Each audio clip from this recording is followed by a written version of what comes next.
Hi, everybody. It's Jay, and I am back in the booth again with you for another sneak peek live video preview reading for this week's new release audiobook here on Say with Jay. I know I'm always excited about our audiobook release for the week, but this week especially so, because this is one you guys have been requesting so very much. This week, our new release is Still With You, Baxter Boys, Book 3. Yes, it is finally time for Turbo's story. Before we start, I wanted to share something really quickly with you. A few weeks ago, I had been talking to Jessie about some suggestions for devotional reading material. I don't mind admitting that as pretty much my entire adult life, I've been terrible at consistently setting aside time to have that quiet moment every morning, with my Bible and a good devotion and everything. And I've been wanting to do that better. And so I had asked her for some suggestions of things to read. One of the books I'd chosen was Jesus Calling by Sarah Young. It's a daily devotional, and it's really good. Happy to recommend that. The other book, though, is Win the Day by Reverend Mark Batterson. It's not a devotional per se, but it happens to break down into nice segments that go along with the daily devotional I'm actually reading. And I wanted to share something that I learned from Win the Day. As you might guess from the title, it's part motivational, part instructional about how to make the most of every day that we're given and to live your best life in that day. In the book, he mentions the story of Dr. William Osler. Now, don't feel bad if you've never heard of Dr. Osler's name. I never had. But Dr. Osler is generally regarded as the father of modern medicine. Among his many accomplishments, he founded Johns Hopkins Medical School. He was knighted for his accomplishments. But it wasn't always that way for him. As a medical student, he struggled. And one particular day, he remembers, he was under a lot of pressure, exams coming up, that kind of thing. And he heard a speech given by Scottish historian Thomas Carlyle, who said, "Our grand business, undoubtedly, is not to see what lies dimly ahead, but to do what lies clearly at hand." Those words, "do what lies clearly at hand," is what he credits with changing his life and allowing him, someone that he proclaims is only of average intelligence, to do all the things he did.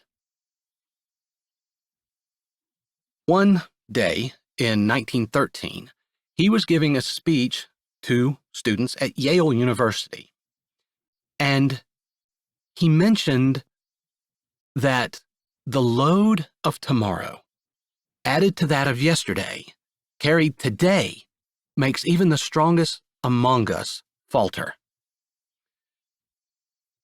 He went on to say that a few months before his speech, he was taking an ocean cruise, and he was taking a tour of the bridge with the captain of the ship, who was showing him some of the latest technology in ocean liners in 1913. And this technology was that he could push one button on the bridge, and throughout the ship, gears would activate and bulkheads would drop down, making areas of the ship watertight compartments. Dr. Osler had this aha moment. What if we could learn to live our lives not in watertight compartments, but in day-tight compartments? He went on to tell the students at Yale that day that we need to learn to bury the dead yesterdays, stop obsessing over unborn tomorrows, and live in today. In other words, he was saying Carpe diem. Seize the day. Mark Batterson, in Win the Day, mentions a friend of his who runs a counseling center. This guy sees people from all walks of life trying to accomplish all sorts of things, change all sorts of behaviors. And they all seem to have the same kind of difficulty. You know, I read that 3/4 of us abandon our New Year's resolutions by January 31st. Part of the reason for that, according to this study I saw, is that the goal seems so insurmountable when viewed from the picture of a year. I want to go to the gym every day for a year. I want to quit smoking every day for a year.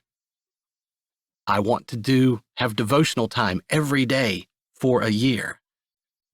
When looked at it through that lens, it can seem so overwhelming, we quit before we start. But if we listen to what Dr. Osler is saying, live in a day-tight compartment, then we don't have to worry about whether we failed yesterday or how on earth we're going to make it a year in the future. We do what the counselor friend asks every single person who comes to him with a goal of changing some behavior. Can you do it for one day? When you look at it that way, can you quit smoking for a day? Can you eat healthier for a day? Can you exercise for a day? Can you do a devotion for a day? When you hear it that way, your answer is most likely, of course. Well, if you live your life in day-tight compartments, you don't have to worry about whether you did or didn't do that thing yesterday. You don't have to stress over how am I going to do it tomorrow. You do it today. And then tomorrow, when tomorrow comes, you do it today. Don't worry about yesterday. Don't stress over tomorrow. Just do it today. Before you know it, you've strung together several todays, and you've got the basis for a great habit. By the way, lest you think any of this is just kind of new agey mumbo-jumbo, it's actually very rooted in the Bible. If you look at the creation story. It's told in frames of days.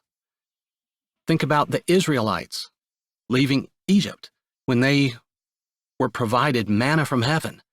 Do you remember what the expiration date on manna is? 1 day. Probably the best example I can give. Think about the most famous prayer you know. And even if you're not a Christian, you've most likely heard it, maybe even prayed it. The Lord's Prayer. Think of the second line of the Lord's Prayer. Give us this day our daily bread. It's not give us this week our weekly bread. It's not give me enough bread to last me a year. It's give us this day our daily bread. God wants us to live in the day He's provided.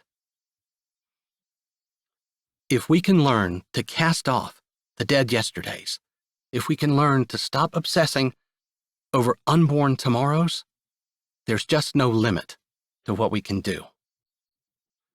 Okay, in this week's new release here on Say with Jay, Still With You, Turbo Baxter is somebody definitely who is having trouble forgetting his dead yesterdays. Turbo is a prankster. He's infamous for being a jokester, never taking anything seriously. And he does it as a coping mechanism to hide a deep, dark secret that he's held his whole life. He meets Harris Winstead, a quiet, unassuming librarian there in town, who, although, as she says, it's not technically a secret, it's something very few people know about and something she never talks about, but she has something of her own that she obsesses will affect her unborn tomorrows. The two of them come together. They've known each other for a very long time and have had a fractious relationship for sure, but they're brought together when the musical that Harris is putting on to help raise money for a library at the children's hospital, she's putting on Annie, and her daddy Warbucks backs out, and she loses her leading man. Well, it just so happens that her best friends are Turbo's sisters-in-law, and they essentially blackmail him to agree to step in and be Harris's leading man. Much to Harris's chagrin, I might add. So, can this bring them together, allow them to overcome the secrets that they both have? You gotta come back on Friday to see. But for now, here is a sample of Still With You. I hope you enjoy it. Come back and see us on Friday and find out what happens here on Say with Jay. He led her to where he usually parked, and they walked in together. Her heels were high and pointy, but if they hurt her feet, she never said. She rambled all the way about how the play they were doing was going to benefit the children's library and all the big plans she had for it. He didn't really see the need to have a play or the connection between the play and the library, but if she insisted there was a need and a connection, he'd agree, just because he loved seeing her more animated than he'd ever seen her before. Her eyes glowed, and she practically shone as she talked about the kids being able to read and providing books for them so they didn't fall behind, and all her other plans.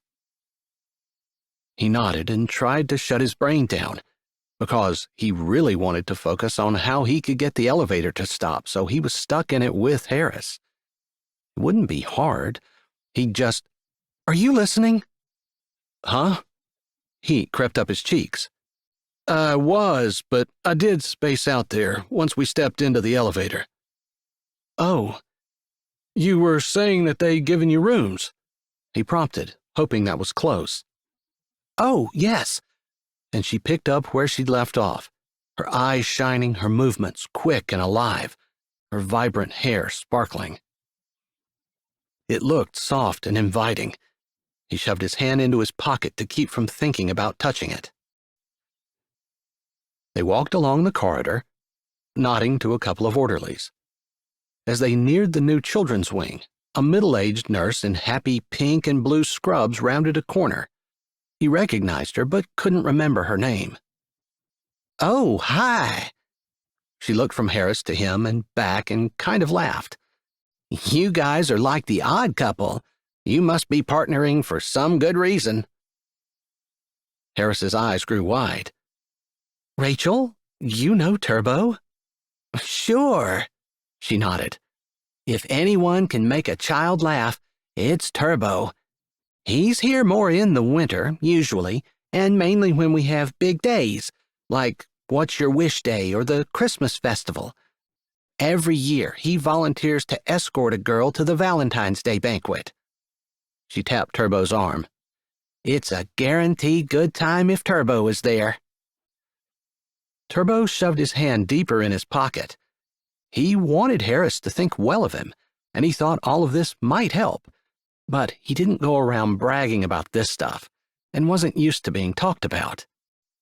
Everyone thought he was a jokester, and that kept him from having to spill his guts about his secret.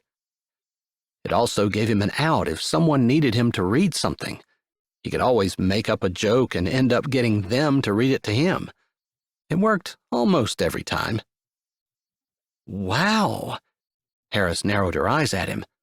"You didn't say anything." "You didn't ask. You were too busy complaining that I didn't have any food in my house." His joke fell flat. He hated when that happened. Harris nodded in acknowledgement. Rachel touched Harris's arm. "You've told him about your library?" Yes, we're here so I can show him. He's going to be in Annie, which we're putting on to raise money to buy books. Turbo's going to be in Annie? What, is Punjab? I thought you had Dr. Dennis doing Punjab. Yes, Dr. Dennis is still Punjab. I lost Daddy Warbucks. You lost him? Rachel asked with a raised brow. No, he got a better offer off Broadway and had to leave right away. He and Miss Hannigan were the two that you had hired, right? Yes, most of the other characters, aside from Grace Farrell, are being played by people from the hospital. The kids are especially excited. I know, I hear about it every day. She adjusted the stethoscope around her neck. They're also excited for the library. School just started, and some of the kids here are anxious about what they're missing. Having that library stocked would be a huge blessing. They said goodbye and parted. Harris was quiet, and Turbo hoped she hadn't gotten mad at him again. Seemed like that happened to him a lot. People got mad and he wasn't even sure why. Why didn't you tell me that you already spent time here? Harris finally asked, as they walked the last few feet to the door marked library. The hall was deserted, blocked by big double doors that led into the new wing. I haven't been here all summer. I don't come on my own. They usually call me if they have a kid who wants a ride or like for the Valentine's Day banquet, if they need more escorts. I guess I take a good picture and I make people laugh. I'm not a famous football player or anything. She looked up at him, her green eyes deepening to emerald. It still takes time. He stood close beside her, breathing in her scent that he couldn't name, but made him think of intelligence mixed with sass and a touch of flirt. The sounds of monitors beeping and occasional shouts and laughter were muffled by the double doors. Her eyes pulled him, trapped him, and he couldn't look away. Time seemed to slow, and he was hyper-aware of her breath mingling with his, the glow of her skin, her glistening lips. Harris, he whispered, unsure what he was even going to say, just wanting to be closer. His hand came up, and he touched the soft hair that he'd been admiring all day. Her eyes widened. His heart beat fast and strong. His breath was shallow. I want to kiss you. What was he thinking? This was Harris, the librarian. The two of them would never work. It was only a matter of time, probably tonight, when she would find out his deepest, darkest secret. His pride wouldn't let him get close to her, not when she was going to feel sorry for him. But for some reason, he suddenly wanted, needed, to know what her lips felt like against his, wanted to feel the curve of her waist and the softness of her skin. She swallowed, and her eyes closed even more. One hand came up and landed on his chest, curving and sliding until it ran down his abs, slipping around his waist. He wanted to close his eyes, but he couldn't. Didn't want to miss a second of whatever was happening.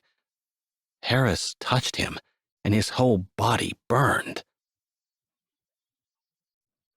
His hand moved to her cheek, cupping it, feeling the softness. He ran his thumb over her skin, resting it at the corner of her lips. He couldn't do it, couldn't kiss her when she would be repulsed tonight. It wasn't honest, like false pretenses. Until she knew, he had to stay away. Gathering up all the willpower he didn't know he had, he took a deep breath and reached up above the door. Yanking down the lonely piece of greenery that hung there, he held it up, stepping back. Looks like someone missed a Christmas decoration.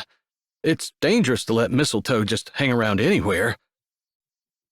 Harris blinked, Man, he wanted to step into her and pull her close, hold her while the dreamy look returned to her face. But it slid away, and she threw a smile on her face as she opened the door. Is that what was going on? And here, I thought there were some paint fumes or something that were making you dizzy. Hi, this is Jay, and thanks for listening. If you're ready for another great audiobook, here's one we think you might like. Or check out the playlist with all our latest releases. Don't forget to subscribe to Say with Jay, give this video a thumbs up, and tell us what you liked in the comments.